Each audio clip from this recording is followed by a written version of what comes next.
Next, please. Brahim Thiam, bonjour. Bonjour. On est à un peu moins d'un mois de l'ouverture de la CAN. Qu'est-ce que vous attendez de cette compétition en 2007 ? Ce que j'attends, moi, c'est ce qu'on va essayer d'y amener, être des relais de ce qui va se passer sur le terrain, prendre du plaisir parce que c'est une compétition internationale sur le continent africain, ça a beaucoup de retentissement et c'est un vrai plaisir un petit peu de faire partager cette compétition à tous nos abonnés. Ça sera quoi exactement votre rôle pendant la compétition ?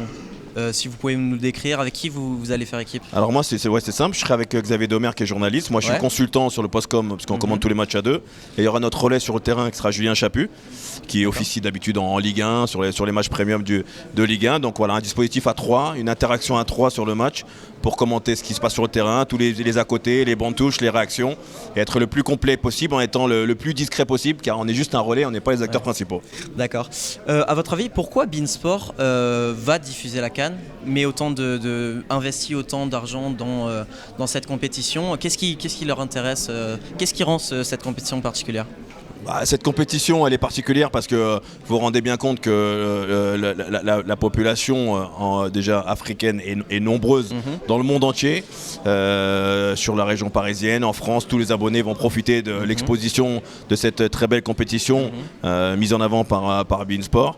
Et nous, on va la faire vivre à ces gens-là qui seront chez eux, ceux qui seront sur place, d'une manière prestigieuse, pour essayer d'avoir la plus belle des compétitions qu'il soit, comme c'est le cas depuis de nombreuses années sur beIN Sport, lorsqu'il y a des grandes compétitions, que ce soit la Coupe du Monde que j'ai eu la chance de faire, la Copa América, l'Euro, et dans la lignée, dans la tradition de ce que fait beIN Sport, continuer à faire vivre ces grandes compétitions à travers nos antennes.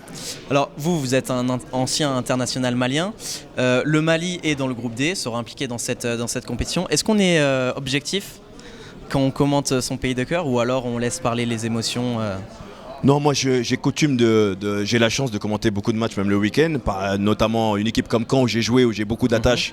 Mais la base de mon rôle à moi, c'est l'impartialité, quelle que soit l'équipe que je commente, parce que c'est comme ça que se doit de fonctionner la profession. Bien évidemment, si au bout du bout le Mali gagne, je serai satisfait parce que c'est mon pays de cœur.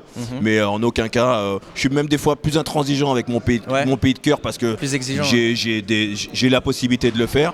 Mais voilà, le parti pris ne va pas avec la fonction de consultant en règle générale. Complètement à part, complètement. Voilà. C'est les émotions, faut savoir les dissocier. C'est comme quand on était joueur. Si on se laisse emporter par ces émotions, parfois on fait pas du bon travail. D'accord. Votre pronostic pour cette compétition, la finale dont vous rêvez au bout ? Avec le Mali, j'imagine. La finale dont je rêve, ça serait le Mali contre n'importe qui, parce que ce serait quelque chose de beau. Ils ne sont pas attendus cette année. Non, ils ne sont pas attendus et je pense qu'ils ont une place d'outsider. Ils sont un groupe difficile avec l'Égypte notamment et le Ghana. Mais voilà, sinon, si je devais choisir une finale, je dirais Égypte. Égypte et Algérie, voilà. Égypte-Algérie, les deux gros morceaux. Voilà, deux grosses équipes avec une grosse rivalité.